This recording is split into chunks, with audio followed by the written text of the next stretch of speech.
as it is by doing the things you know you can. Choosing picture book illustration as a job was, I assumed, a great way to avoid doing the things I don't feel especially strong in. It's a long and varied list, but somewhere near the top of it are fielding compliments and public speaking.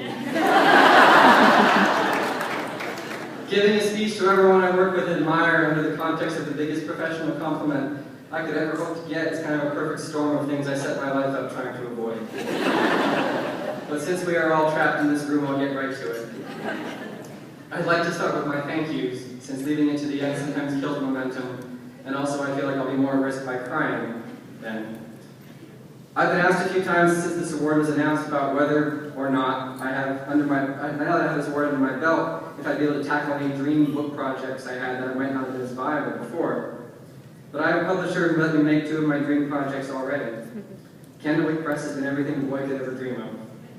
My editor Liz was sent, I believe, from another planet to guide me and show me how to start a book, work through a book, sharpen a book, and then sharpen it again. I owe her more than I'll ever figure out, I think. And my art director, I think, arrived in the same spaceship with Liz. She is exacting and careful and tasteful and gentle, and as much as I worry about the story and the writing, I'll know I never worry about the book being a beautiful object because of her. My support team at Caldecott has been a fierce, formidable team, and I'm so glad not to be on the wrong side of them. Sharon and Jenny and John and Karen and Elise and Jennifer and Laura and everybody there are a tireless and powerful group, and it's always felt like I'm truly loved. My agent Steve, who has changed my life completely. I never had an older brother, I'm gonna cry. I don't suspect the feeling is far off. I don't know how I start anything anymore without calling you first. And I feel like this time how lucky I am to have found you. I'd also like to thank Mac.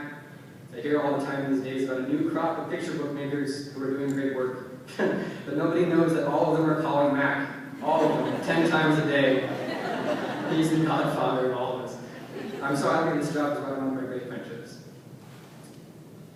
I'd also feel off if I didn't thank Lucy, who gave me my very first picture book job, I'm sorry. I feel like I'm in a room with family tonight, but it's easy to forget when bookmaking was sacred and a mysterious place that nobody knew how to get into, and she was the first one to show me inside. My actual family is here tonight. My parents, who are so deeply and blindly proud of all the boys.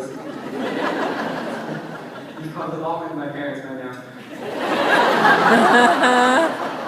I want so much to fool you into thinking this is just how work is every day for me. And my wife, Moran, who holds me all night while I mutter nonsensical things about motivations of turtles and crabs.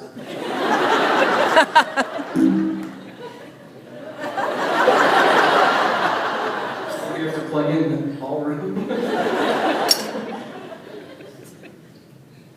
Where was I?